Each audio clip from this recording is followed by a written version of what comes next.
Hello welcome back to Sunday രാവിലെയാണ് എഴുന്നേറ്റപ്പോൾ കുറച്ച് ലേറ്റായി 7:45 കഴിഞ്ഞു കേട്ടോ. ഞങ്ങൾക്കിവിടെ കഴിഞ്ഞ ആഴ്ച പൈപ്പ് ലൈൻ ഗ്യാസ് കണക്ഷൻ കിട്ടിയേ. അത് LPG-യെക്കാളും കുറച്ച് ഫോഴ്സ് കുറവാണെന്ന് തോന്നുന്നു. എനിക്ക് ലൈറ്ററൊന്നും വെച്ച് കത്തിച്ചിട്ട് പറ്റുന്നില്ല, തീപ്പെട്ടി തന്നെ വേണം. കിച്ചണിൽ ഇതുപോലൊരു പൈപ്പ് കൊടുത്തിട്ട് അതിലാണ് കണക്ഷൻ വന്നിരിക്കുന്നത് കേട്ടോ.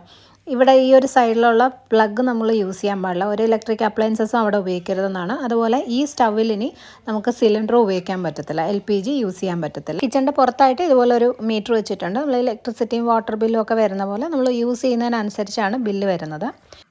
ബ്രേക്ക്ഫാസ്റ്റിന് റവ ഇഡ്ഡലിയാണ് ഉണ്ടാക്കിയത്. അപ്പോൾ ഞാൻ കുറച്ച് ക്യാരറ്റും കൂടെ ചേർക്കുന്നുണ്ട് കേട്ടോ. അപ്പോൾ ഒരു പകുതി ക്യാരറ്റ് ഒന്ന് ഗ്രേറ്റ് ചെയ്ത് വെച്ചിട്ടുണ്ട്. 1-2 പച്ചമുളകും കറിവേപ്പിലയും ചെറുതായിട്ടൊന്ന് അരിഞ്ഞു വയ്ക്കുക. കറിവേപ്പിലയ്ക്ക് പകരം മല്ലിയില വേണമെങ്കിലും എടുക്കാവേ. ഒരു പാനിൽ കുറച്ച് എണ്ണ ഒഴിച്ചിട്ട് കടുക് പൊട്ടിച്ചു. അരിഞ്ഞു വെച്ചിരിക്കുന്ന ക്യാരറ്റ്, പച്ചമുളക്, കറിവേപ്പില ഇട്ട് ഒന്ന് വഴറ്റിയാൽ മതി. ഒത്തിരി സമയം അത് കുക്കാവൊന്നും വേണ്ട. ജസ്റ്റ് ഒന്ന് വഴറ്റിയതിന് ശേഷം 1 കപ്പ് റവ ഇടാം. ഇത് വറുത്ത റവ തന്നെയാണ് നമ്മൾ ഉപ്മാവിനൊക്കെ യൂസ് ചെയ്യുന്നത്. അതും കൂടി ഇട്ടൊന്ന് മിക്സ് ചെയ്താൽ മാത്രം മതി. ഒരു 1/2 മിനിറ്റ് ഒന്ന് വഴറ്റുക, അത്രയും മതി. ഉടനെ തന്നെ വേറൊരു പാത്രത്തിലേക്ക് മാറ്റിയിട്ട് ഇതിൻ്റെ ചൂട് മാറിക്കഴിയുമ്പം 1 കപ്പ് തൈര് എടുക്കാം. എത്ര റവ എടുക്കുന്നോ അതേ അളവിൽ തന്നെ തൈരും ചേർക്കണം കേട്ടോ. ആവശ്യത്തിന് ഉപ്പും ഇട്ട് നല്ലപോലെ ഒന്ന് മിക്സ് ചെയ്തിട്ട് 1/2 കപ്പ് വെള്ളം ഒഴിക്കാം. ഇതൊരു 15-20 മിനിറ്റ് റെസ്റ്റ് ചെയ്യാനായിട്ട് വെക്കണേ. റവ ഒന്ന് നന്നായിട്ട് സോഫ്റ്റായിട്ട് വരണം. അപ്പോൾ ഇതൊന്ന് അടച്ച് മാറ്റി വയ്ക്കാം. സാമ്പാറുണ്ട്, ഒരു ചമ്മന്തിയും കൂടെ ഞാൻ ഉണ്ടാക്കുന്നുണ്ട് കേട്ടോ. അപ്പോൾ 1/2 കപ്പ് തേങ്ങ, 1 ടീസ്പൂൺ പൊട്ടുകടല, 2 ചെറിയ ഉള്ളി, ഒരു ചെറിയ പിടി മല്ലിയില, ഒരു ചെറിയ കഷ്ണം ഇഞ്ചി, ഇത്രയിട്ട് ആവശ്യത്തിന് ഉപ്പ് ഇട്ടിട്ട് വെള്ളം ഒഴിച്ച് ഇതുപോലെ അരച്ചെടുത്തു. ഇതിനകത്തേക്ക് കുറച്ച് കടുക് താളിച്ചതും കൂടി ഒഴിച്ച് എടുക്കുമ്പോൾ നമ്മുടെ ചട്നി റെഡി ആയിട്ടുണ്ട്. Green chutney ready.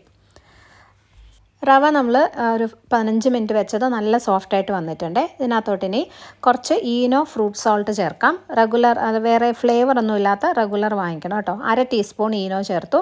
അതിൻ്റെ കൂടെ 2 ടേബിൾ സ്പൂൺ വെള്ളവും കൂടി ഒഴിച്ചിട്ട് ഒത്തിരി മിക്സ് ചെയ്യണ്ട, ഓവർ മിക്സ് ചെയ്യാതെ എല്ലാം കൂടി ഒന്ന് കലക്കിയെടുത്തിട്ട് എണ്ണ തേച്ച് വെച്ചിരിക്കുന്ന ഇഡ്ഡലി പാത്രത്തിലോട്ട് ഒഴിച്ചു കൊടുക്കാം.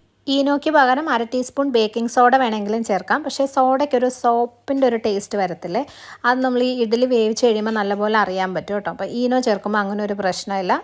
ദോശമാവോ ഇഡ്ഡലി മാവോ ഒന്നും ഇല്ലാത്ത സമയത്ത് നമുക്ക് ഈസി ആയിട്ട് ഉണ്ടാക്കാൻ പറ്റുന്നതാണ് കേട്ടോ ഈ ഒരു റവ ഇഡ്ഡലി. തണുത്ത് കഴിഞ്ഞാൽ ഇതിൻ്റെ ഒരു സോഫ്റ്റ്നെസ് പോകത്തില്ല കേട്ടോ. നിങ്ങൾ ട്രൈ ചെയ്ത് നോക്കണം. അപ്പോൾ ഇതിൻ്റെ കൂടെ സാമ്പാറും നമ്മളുണ്ടാക്കിയ ഗ്രീൻ ചട്നിയും. അപ്പോൾ ഞങ്ങളുടെ സൺഡേ ബ്രേക്ക്ഫാസ്റ്റ് റെഡി. നല്ല സോഫ്റ്റ് ആൻഡ് സ്പഞ്ചി ആയിട്ടുള്ള റവ ഇഡ്ഡലി.